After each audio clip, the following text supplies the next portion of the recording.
The doctor stood in front of the large mirror in the surgical locker room, his hands meticulously scrubbing with surgical soap.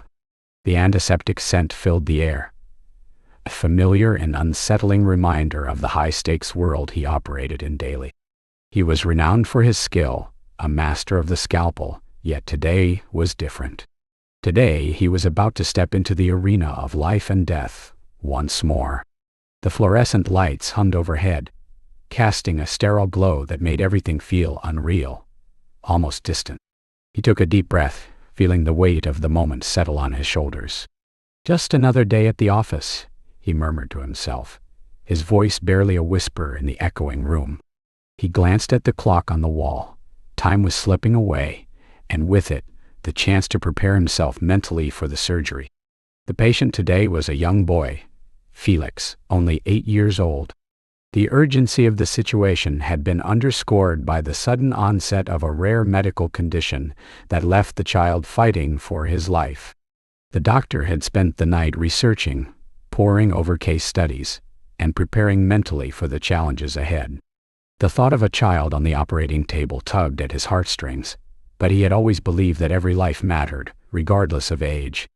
As he finished scrubbing, he adjusted his surgical mask and cap, looking at his reflection one last time. His blue eyes, sharp and focused, reflected the determination he felt inside. He was ready. The operating room was bustling with activity as he entered, the team already prepped and waiting for him. Nurses moved with precision, instruments glimmering under the bright lights. He felt a rush of adrenaline. This was where he thrived. "Dr. Müller," a nurse called, breaking him from his thoughts. "We're ready to bring in the patient." "Thank you, Anna," he replied, his voice steady. "Let's make sure everything is in order." As they wheeled Felix in, Dr. Lucas Miller took a moment to assess the boy. He lay unconscious on the gurney, his small frame looking fragile against the stark white sheets. A tuft of dark hair fell across his forehead, and his cheeks were flushed, a stark contrast to the pallor of the surgical gown. Lucas felt a pang of compassion as he noted a peculiar scar on Felix's wrist, its jagged edges telling a silent story of past trauma. "What happened to him?" Lucas asked, turning to Anna, who was preparing the anesthesia. "Car accident," she replied, her eyes somber. "He was in shock when they brought him in. They think he might have some internal bleeding." Lucas nodded, his mind already racing through the possibilities. "Let's proceed with the anesthetic. We need to stabilize him before anything else." Felix's eyes fluttered open for a brief moment, and he looked at Lucas with a mix of confusion and fear. "Don't be scared, buddy," Lucas said softly, keeping his tone reassuring. "You're in good hands. We're going to help you." The boy's gaze seemed to linger for a moment, almost searching, before he succumbed to the effects of the anesthesia. Lucas felt a strange connection in that fleeting moment, a bond forged in vulnerability. "Scalpel," he instructed, his voice firm as he transitioned into the focus of the surgery. The world outside the operating room faded away as he concentrated on the intricate details of the procedure. Hours passed in a blur of concentration and precision. Lucas navigated through layers of tissue, his hands moving with the experienced grace of a seasoned surgeon. Team worked in harmony, each member anticipating the next move, creating a rhythm that was almost musical. "Good job, everyone," Lucas said as he finally closed the incision, relief flooding through him. "Let's get him stabilized and into recovery." After a thorough round of checks, Felix was wheeled out of the operating room, and Lucas allowed himself a small sigh of relief. He had done it again. He had saved a life. The adrenaline slowly ebbed away, and the weight of the day began to settle back into place. As he was about to head to his office, his phone buzzed in his pocket, breaking the brief moment of tranquility. It was a message from Anna. "Lucas, can we talk when you have a moment? It's about Leo." His heart sank at the urgency in her text. Leo was their 10-year-old son, and recently he had been acting strangely, withdrawn and anxious. Lucas had brushed it off as typical childhood angst, but the worry in Anna's words sent a ripple of concern through him. "Horse," he replied quickly, pocketing his phone. I'll be home soon. As he made his way out of the hospital, his mind was a whirlwind of thoughts, flitting between the successful surgery and the concerns about Leo. The late afternoon sun cast long shadows across the pavement as he walked to his car, the vibrant colors of autumn leaves framing the bustling hospital parking lot. He could almost feel the warmth of home beckoning him, a stark contrast to the sterile environment he had just left. Arriving home, the aroma of Anna's cooking wafted through the air, a comforting reminder of the life they shared. He stepped inside, greeted by the familiar sounds of their home, the gentle hum of the oven, the distant clink of dishes being arranged, and the soft rustle of papers on the counter where Anna was organizing their son's schoolwork. "Hey, love," he called, his voice tinged with warmth as he stepped into the kitchen. "How was your day?" Anna looked up, a smile gracing her lips, but it didn't quite reach her eyes. "It was okay. Just the usual chaos," she replied, her tone lacking its usual cheerfulness. "How was the surgery?" "Successful," Lucas said, feeling a sense of pride swell within him. "He's stable now. They'll keep him under observation for a while, but he should pull through." "That's great to hear," she said, but her eyes were drawn to the floor, her fingers fidgeting with a dish towel. Lucas set his bag down and moved closer to her, sensing the tension in the air. "You said you wanted to talk about Leo. What's going on?" She took a deep breath, her expression shifting to one of concern. "It's just, he's been so quiet lately, Lucas. I found him in his room the other day, drawing something. When I asked him about it, he just shut down. He won't talk to me about school or his friends." "Kids go through phases, Anna. Maybe it's just a rough patch," Lucas suggested, trying to reassure her. "Maybe," she conceded, but there was a heaviness in her voice. "I just feel like something isn't right. I don't want to push him, but I'm worried." Lucas nodded, his mind racing. The weight of the day pressed down on him, the successful surgery mingling with the unease in his family life. He wanted to be there for them, but the demands of his career often took precedence. "Let's keep an eye on him," he said finally, hoping to bring some comfort to her. "Maybe we can talk to him together this weekend." "Yeah, that sounds good," Anna replied, her smile returning slightly. As they sat down to dinner, the conversation shifted to lighter topics, but Lucas couldn't shake the feeling of unease that lingered in the back of his mind. He replayed the day's events, the surgery, the connection he felt with Felix, and the concerns about Leo. Little did he know, the threads of fate were weaving a complex tapestry, one that would soon unravel in ways he could never have imagined. As night fell, and the dishes were cleared away, Lucas settled into the living room with Anna. They turned on the television, the familiar flickering light casting shadows across the room. It was a comforting routine. But tonight, Lucas felt a sense of foreboding creeping in. "Let's see what's happening in the world," Anna said, reaching for the remote. As the news anchor began to speak, Lucas leaned back, ready to tune out the usual reports of politics and weather. But then he heard the words that would change everything. A young boy, only 8 years old, is wanted by the police in connection with a series of violent crimes. Lucas' heart raced as he turned to the screen, his blood running cold. The boy's name echoed in the room, and as the camera panned to a sketch of Felix, something deep within him began to unravel. The child he had just saved was now at the center of a chilling narrative, one that would force him to confront the darkest corners of humanity and the fragile fabric of his own family.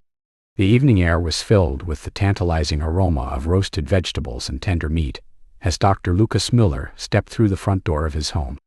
The familiar sounds of clanging pans and soft chatter greeted him, wrapping him in a comforting embrace. Yet, beneath this domestic bliss, a tension lingered in the atmosphere, palpable and unsettling. Lucas felt it immediately, a heaviness that settled in his chest as he dropped his bag by the door. "Lucas, you're home," Anna called from the kitchen, her voice bright yet edged with something unspoken. "Just got in," he replied, forcing a smile as he made his way into the open-concept kitchen. The sight of his wife, her hair pulled back in a loose bun, illuminated by the warm glow of the hanging lights, was a balm for his spirit. But something was off. The way she wiped her hands on the dish towel, the slight furrow in her brow. It spoke of worry, perhaps even fear. "What's wrong?" he asked, his voice dropping as he approached her. "You look tense." Anna hesitated, glancing toward the dining table where their son Leo sat, his usual exuberance dulled. "It's Leo. He's been having a tough time lately," she said, her voice barely above a whisper. "Tough time?" Lucas echoed, concern etching deeper lines on his forehead. "What do you mean?"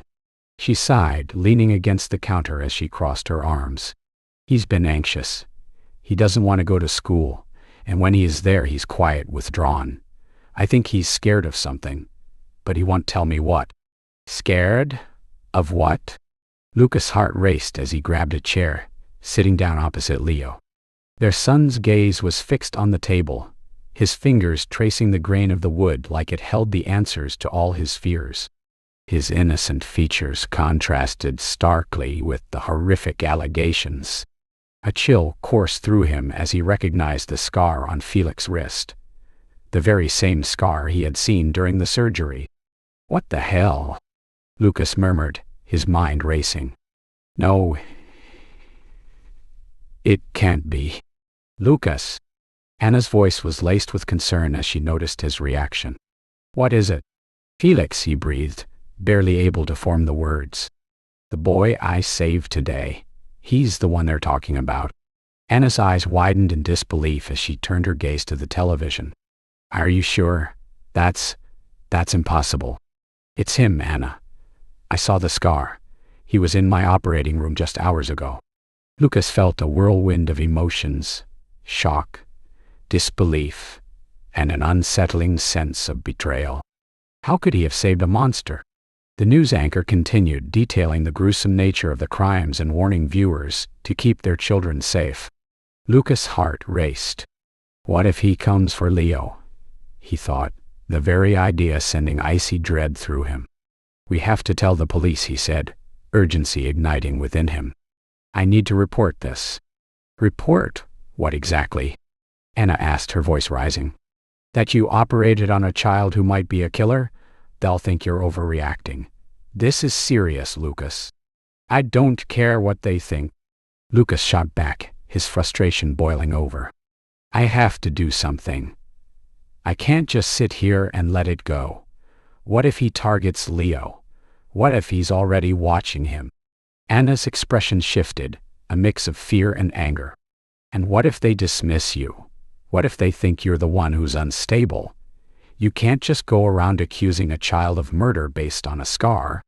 "I can't just ignore it," Lucas countered, desperation creeping into his voice. "This is about our son's safety, Anna.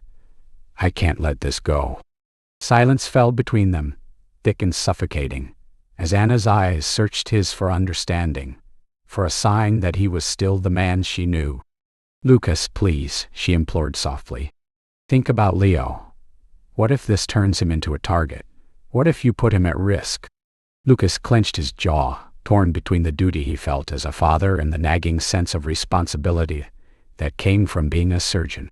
Every instinct screamed at him to protect his family, but how could he do that when everything felt so uncertain? "I don't know what to do," he finally admitted, his voice breaking. "I thought I was saving a life today, and now—" Anna stepped closer, her hand on his shoulder, grounding him. "Let's think this through. We'll figure it out together, okay? Before you do anything rash, let's talk to Leo first. Maybe he's seen something or knows something." Lucas nodded, realizing that Anna might be right. They needed to approach this carefully. They needed to protect their son from fear. "Okay," he said, taking a deep breath to steady himself. "Let's talk to him." As they turned to the living room, Lucas couldn't shake the gnawing sensation in his gut. The boy he had saved, the child he had fought to keep alive, was now a harbinger of nightmares. How had he missed it? How could a boy so young have such darkness within him? The question swirled in his mind as he and Anna approached Leo, who was still sitting at the table, oblivious to the storm brewing around him. "Hey, buddy," Lucas began, his voice softer now. "Can we talk for a minute?" Leo looked up, his eyes wide and innocent, yet there was something distant about his gaze. "Sure, Dad. What's up?" Lucas exchanged a glance with Anna, both of them bracing for what lay ahead. They were about to plunge into a conversation that could unravel everything they believed about the world around them. But for now, they needed to focus on Leo, on the boy who held their hearts and their hopes. As Lucas sat down beside him, he steeled himself for a conversation that would change everything. Dr. Lucas Miller walked into the police station, the weight of the world pressing down on his shoulders. The sterile smell of disinfectant mingled with the hum of fluorescent lights overhead, creating an atmosphere that felt both clinical and suffocating. As he approached the front desk, he could feel his heart racing, the adrenaline coursing through his veins. This wasn't an ordinary visit.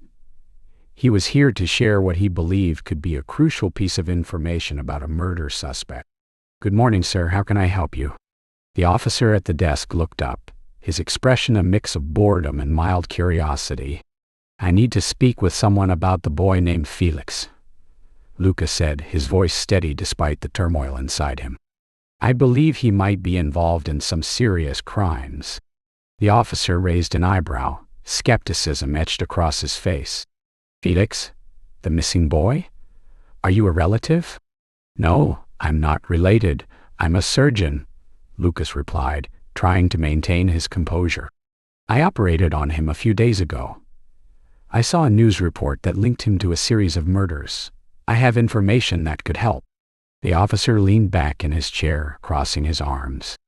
"Look, we appreciate citizens coming forward with information, but unless you have something concrete, I'm afraid we can't take your word for it. A lot of people are scared right now, and it's easy to jump to conclusions." Lucas felt a surge of frustration.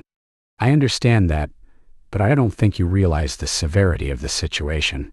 This isn't just a hunch. I've seen what he's capable of." "Capable of? What exactly are you implying?" The officer's tone shifted slightly, but he still seemed unconvinced. "I'm saying that I saw something in that operating room.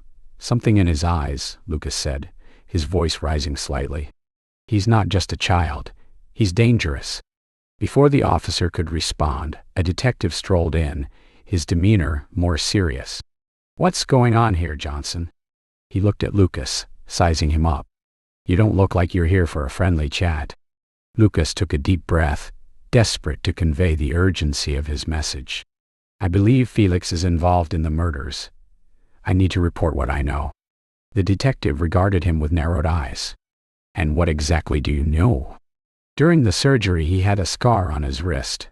I've seen scars like that before. It's often a sign of a troubled past. He's not just a victim, he's a predator. You need to look into his background." The detective exchanged a glance with the officer, who shrugged slightly.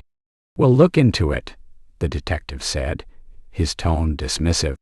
"But you have to understand, we can't just take every surgeon's word as gospel. We have protocols to follow." Lucas felt his frustration boiling over. "You think I'm making this up? This isn't a joke. There's a child's life at stake here. If I'm wrong, then fine. But if I'm right, you'll have blood on your hands." The detective's expression hardened. "You need to calm down, sir. We take every report seriously, but we also have to ensure that our resources are used appropriately. If you have more information, you can file a report, and we'll get back to you." Lucas shook his head, feeling utterly helpless. "You don't understand. Time is of the essence. I can't just sit back and wait for someone to take action. I need to do something now." The detective sighed, clearly losing patience. "Listen, I get that you're concerned, but we have a procedure. If you believe this is urgent, call in a tip. But for now, there's nothing more we can do." Lucas turned on his heel, the anger and desperation bubbling within him. He stormed out of the police station, feeling the weight of their indifference.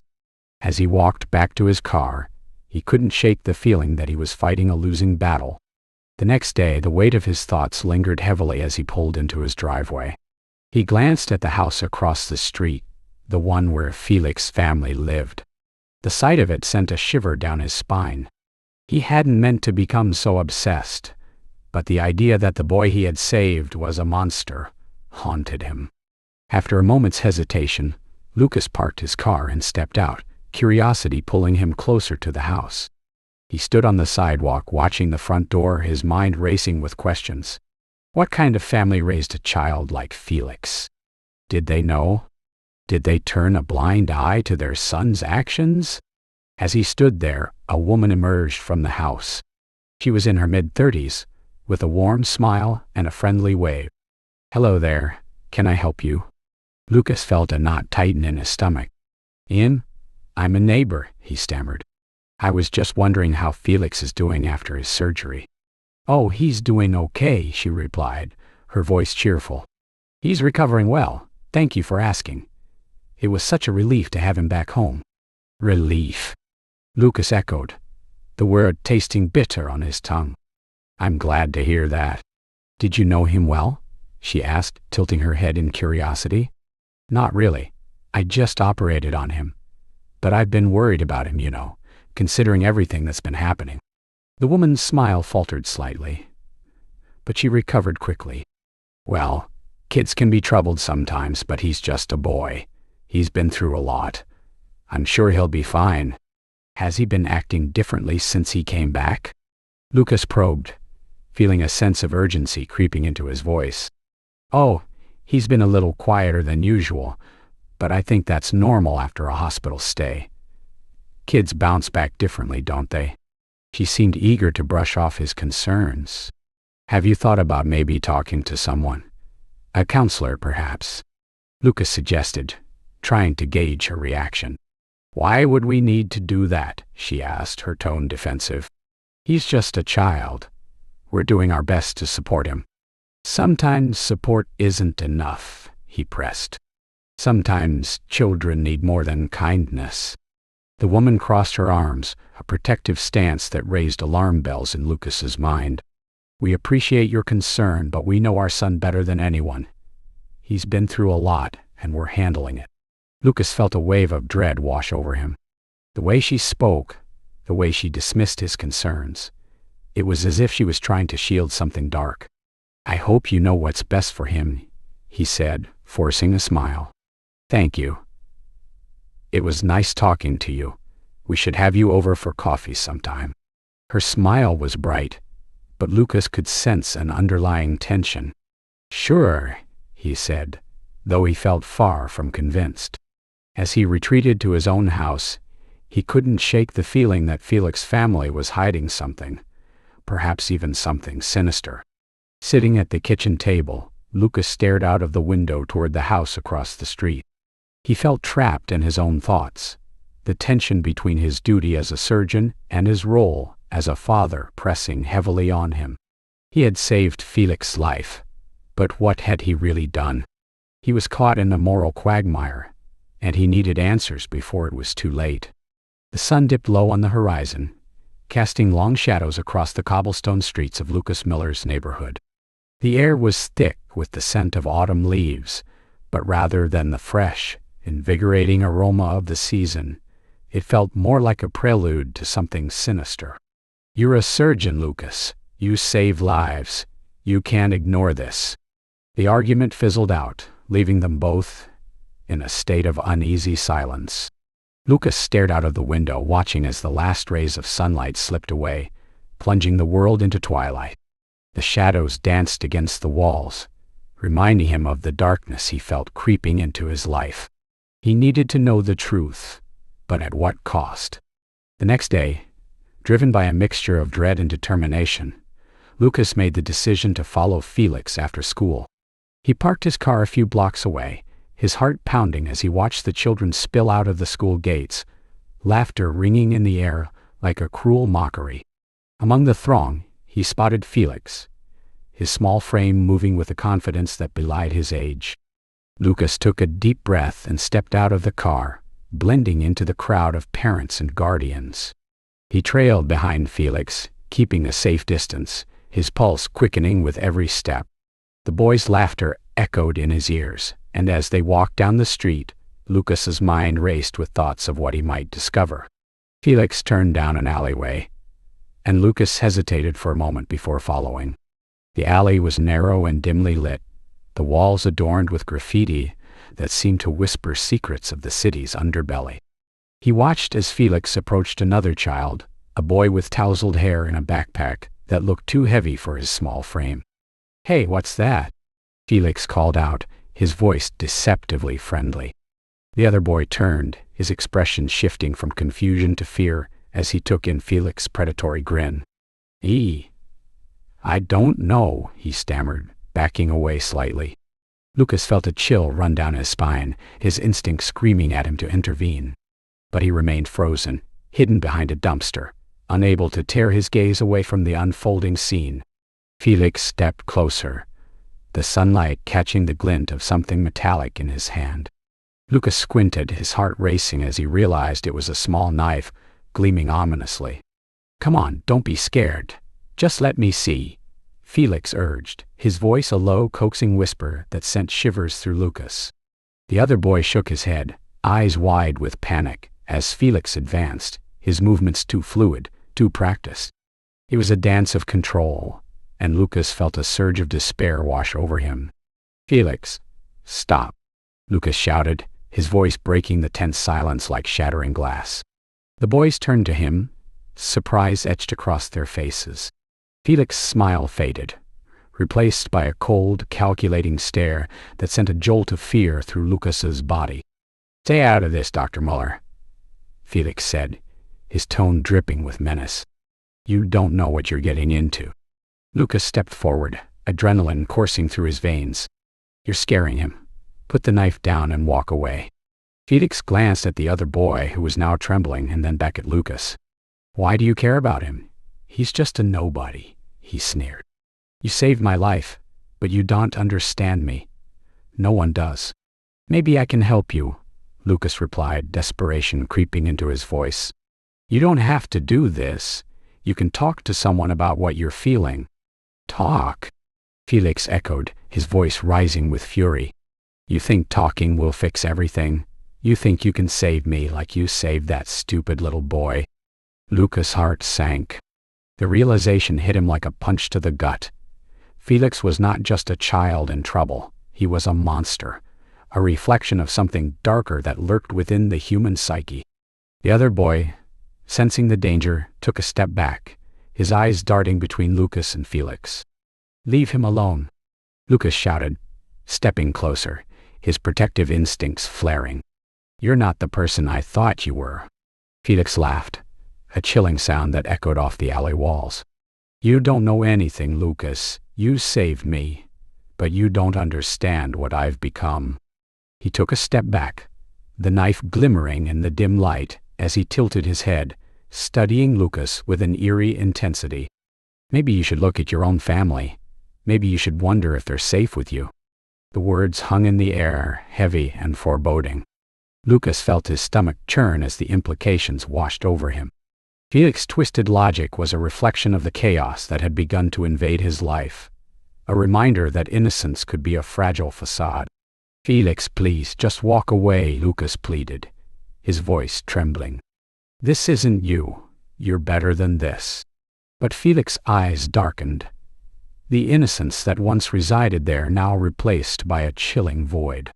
"You don't get to decide who I am, Lucas. You don't know my world. You think you can play the hero. You're just a man in a white coat, and I'm the monster you created." With that, he turned and dashed down the alley, leaving Lucas standing there, a whirlwind of emotions crashing over him. The boy he had saved, the innocent child he had fought to protect, was now a creature of darkness, and the weight of the truth settled heavily on his shoulders. Lucas felt sick to his stomach, his mind racing with thoughts of his own family. What if Felix had been watching them too? What if they were in danger because of his choices? He couldn't shake the feeling that he was caught in a nightmare, one that was spiraling out of control. Turning on his heel, he rushed back to his car, heart pounding, desperate to get home, to protect his family from the shadows that loomed ever closer. As he drove, his mind raced with possibilities and fear, the weight of Felix's words echoing in his mind. What had he unleashed? The line between good and evil blurred in the depths of his thoughts, and the faces of his loved ones haunted him as he sped toward home, knowing that the battle for their safety had only just begun. The sun dipped low in the sky, casting long shadows that danced across the quiet streets of Lucas Miller's neighborhood. The weight of recent revelations pressed heavily on his shoulders as he sat at the kitchen table, staring blankly at the unfinished dinner. Anna had set the table lovingly, the plates gleaming under the soft light, but the warmth of the meal felt distant. His mind raced with thoughts of Felix, the boy he had saved, and the twisted reality of who Felix truly was. "Lucas, are you even listening?" Anna's voice broke through his reverie, tinged with irritation. "Yes, Anna, I'm sorry." He looked up, meeting her concerned gaze, but it was hard to shake the images of the news report from his mind. "What were you saying about Leo?" "I said he seemed off today. He didn't want to go to school and kept saying he had a stomach ache. I think he's been affected by everything that's been happening." Lucas nodded, his heart sinking further. "I know it's tough on him, but we can't let fear dictate our lives. We have to stay strong for him." "Strong?" Anna scoffed, her frustration boiling over. "How can we stay strong when you're off chasing shadows? You're losing sight of what's real. You think that boy is a killer. It's outrageous, Lucas." "I didn't say I believe he is 100% a killer," he replied, the strain of his own uncertainty gnawing at him. "But I have to consider the possibility. There's something off about that family, Anna. I can't shake the feeling." Anna sighed, her expression softening. "I just want us to be a family again, to be happy. You're obsessing over a boy you barely know." "I know him well enough," Lucas snapped, immediately regretting his tone. "I saved his life, and now I feel like I should have done more." Anna placed a hand on his. "Let's not lose ourselves in this. We need to focus on our own son. Leo needs us." As if summoned by their conversation, the phone rang, piercing the tense silence. Lucas glanced at the caller ID and felt a shiver run down his spine. It was Leo's school. "Hello?" Lucas answered, his heart racing. "Mr. Miller, this is Principal Schneider. I regret to inform you that Leo didn't show up for class today, and we're concerned about his absence. Can you tell me where he is?" Lucas' stomach dropped. "What do you mean he didn't show up? He was fine this morning. I'll check with Anna, and then I'll—" Before he could finish, the principal interrupted, her tone growing more serious. "Please, Mr. Miller, it's important that you come to the school right away." Panic surged through Lucas as he hung up the phone. "Anna, Leo's not at school." "What do you mean?" Her eyes widened, fear creeping into her voice. "They just called. He didn't show up and they're worried." "Did he go to a friend's house? Did you check with his friends?" "No, But before he could finish, Lucas was already racing for the door, his mind a whirlwind of frantic thoughts. "Lucas, wait!" Anna called after him, but he was already out the door, sprinting down the street. The world around him blurred as he focused solely on the school, the urgent need to find Leo consuming him. As he reached the school, a sense of dread washed over him. The playground was empty, the swings swaying eerily in the wind. He spotted Principal Schneider standing outside, her face pale, worry etched into her features. "Mr. Miller, thank you for coming," she said, her voice shaking slightly. "We've searched the classrooms and the playground, but there's no sign of him. Where could he have gone?" Lucas asked, desperation creeping into his voice. "Maybe he went to a friend's house," she suggested hesitantly. Lucas shook his head, frustration boiling over. "He wouldn't just leave without telling us. He wouldn't." "Let's check the nearby neighborhoods," the principal suggested, her voice steadying. I'll call the local police to report him missing." Just as she spoke, Lucas's phone buzzed violently in his pocket. He fished it out and saw an unknown number flashing on the screen. His heart raced as he answered. "Hello, Dr. Miller?" The voice on the other end was distorted, almost menacing. "Yes. You need to stop looking into Felix. You don't understand the danger you're putting your family in." Lucas' heart pounded in his chest. "Who is this? What do you want?" "You'll regret it if you don't back off," the voice hissed before abruptly hanging up. Lucas froze, the implications of the call crashing over him like a wave. He felt his blood turn cold as the reality of the threat sank in. He needed to find Leo, and fast. "Mr. Miller?" Principal Schneider's voice broke through his thoughts. "Are you okay?" "I'm fine," Lucas said, forcing the words out despite the knot in his stomach. "We need to search the area. I'll look at the nearby park." "I'll send someone with you," she insisted, but Lucas was already moving, urgency fueling his footsteps. He dashed toward the park, scanning every corner, every shadow, hoping to catch a glimpse of his son. The swings creaked in the breeze, and laughter from children playing nearby felt like a cruel reminder of the innocence he feared was slipping away from Leo. "Leo!" he called out, his voice echoing. "Where are you?" His heart thudded painfully in his chest as he rounded the last corner. What if he was too late? What if he had inadvertently put both his son and himself into the clutches of a monster he had once saved? As he raced back, the world felt like it was closing in, the shadows stretching longer, the weight of his moral dilemmas becoming a palpable force behind him. Lucas Miller was in a race against time, and every second counted. Dr. Lucas Miller raced through the bustling corridors of the school, his heart pounding in his chest, each beat echoing the dread that had settled in his stomach. The fluorescent lights overhead flickered intermittently, casting harsh shadows that seemed to stretch ominously before him. He had arrived just as the final bell rang, a cacophony of children's laughter and chatter erupting around him. But all he could hear was the frantic thud of his own heartbeat and the piercing thought that his son, Leo, was in danger. "Leo! Leo!" he shouted, his voice cutting through the noise, but it was swallowed by the chaos of students pouring out of classrooms. Panic clawed at him, and he hurried towards the main entrance, praying that he would catch a glimpse of his son. His mind raced with images of Felix, the boy he had once saved, the boy who now haunted his thoughts like a specter. Just as he reached the exit, a familiar figure caught his eye. A boy with tousled hair and a backpack slung over one shoulder. Lucas felt a rush of relief wash over him, but it was short-lived. The boy was not Leo. It was Felix. As Lucas drew closer, he noticed a stark scene unfolding in front of him. There, in the shadow of a large oak tree, stood Felix, his posture unnervingly relaxed. In his right hand, he held a knife, glinting menacingly in the afternoon light. And beneath him, trembling and wide-eyed, was Leo. The sight sent a jolt of pure terror through Lucas's veins. "Felix, what are you doing?" Lucas shouted, moving forward, his hands raised in a futile gesture of peace. "Put the knife down." Felix turned slowly, a twisted smile spreading across his face, as if he found joy in the chaos he had created. "Dr. Miller," he said, his voice a chilling sing-song. "I've been waiting for you." "Felix, this isn't game. Let Leo go."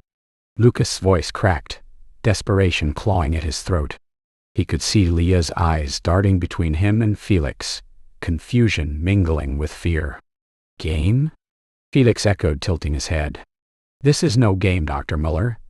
This is art." A cold dread settled in Lucas's stomach. "Art? What are you talking about?" He took a careful step closer, aware that any sudden movement could provoke Felix. "I've watched him," Felix continued, his voice dropping to a conspiratorial whisper. "Leo is perfect, just like you said I could be, right? You saved my life, Dr. Muller. But you never really understood me. You think I'm broken, but I'm not. I'm just different." "Different?" Lucas repeated, struggling to process the surreal situation. Felix, you're scaring me. Just let him go, please. Whatever you think you're doing. I admire him, Felix interrupted, his eyes gleaming with a manic light. He's everything I'm not. Brave, innocent, untouched by the darkness. That's why he's perfect. Lucas' heart sank. The realization hit him like a punch to the gut. Felix, you can't do this. You're not a monster. You're just a boy who needs help. Help. Felix laughed, the sound echoing eerily in the quiet schoolyard. You're the one who doesn't get it. I don't need help. I need to show you what I can do. Felix, please. Lucas was nearly pleading now, his voice trembling. You don't have to hurt anyone. You can come with me. We'll talk. I can help you. But Felix's eyes darkened, and he shook his head slowly. No, Dr. Miller, you don't understand. This is my moment. I've been waiting for the right time to show everyone who I am, and now I'll show you. As Lucas took another step forward, he saw Leo's eyes widen in terror, and the knife glimmered dangerously. Felix, think about your parents. Think about what you're doing.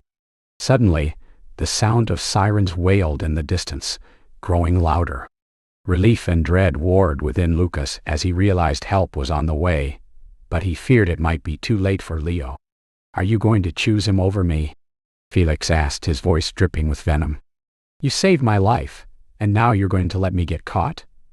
You don't understand loyalty, do you? You're just like all the others. Lucas' chest tightened. This isn't about loyalty, Felix. It's about saving a life. We can fix this together. You don't have to be this person. Felix's expression darkened, and he stepped closer to Leo, brandishing the knife. You don't know what I am capable of, Dr. Muller, but you will soon find out. Felix, stop, Lucas shouted, his voice rising in desperation. You're better than this. You're not a killer. The boy paused, his expression flickering. For a brief moment, Lucas saw a glimmer of the child he had operated on, the boy who had been so frail and innocent. You think I have a choice? Felix whispered, his voice cracking. You made me this way. No, Felix. I saved you. I gave you a second chance.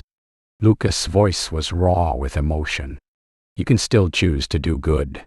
You can still change.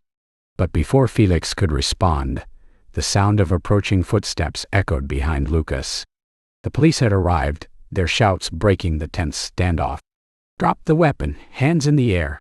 Felix's eyes darted towards the officers, and in that split second of distraction, Lucas lunged forward, propelled by instinct. He reached out, grabbing Felix's wrist, twisting it to disarm him. The knife clattered to the ground and Leo stumbled backward, fear etched across his face. Dad! Leo cried, his voice a mixture of relief and terror. As the police officers sprang into action, Lucas felt a surge of adrenaline. He pulled Leo out of harm's way, wrapping his arms around his son, shielding him from the chaos that ensued. Felix, however, was not subdued easily. He broke free from Lucas's grasp, his expression a mix of rage and despair. You'll regret this, Dr. Muller, he shouted, tears streaming down his face. You think you know what's good and evil, but you don't. You're just as guilty as I am. Lucas' heart shattered at the words. The realization that he was not only facing a monster, but a child who felt betrayed, was almost too much to bear. He watched as Felix was wrestled to the ground by the officers, his small frame writhing against their hold. Felix, please, Lucas shouted, his heart aching for the boy he once saved. This isn't the end. You can still change. The boy looked up at him, his eyes wild with a mixture of pain and fury. You don't get to decide that for me. As the sirens wailed and chaos surrounded him, Lucas held Leo tightly, whispering reassurances. But inside he was torn apart by the weight of his choices. He had saved a life, but at what cost? The lines between good and evil had blurred, leaving him questioning everything he once believed. In that moment, as Felix was led away, Lucas realized that the true nature of evil was not just in the acts committed, but in the failure to understand the darkness that lived within us all.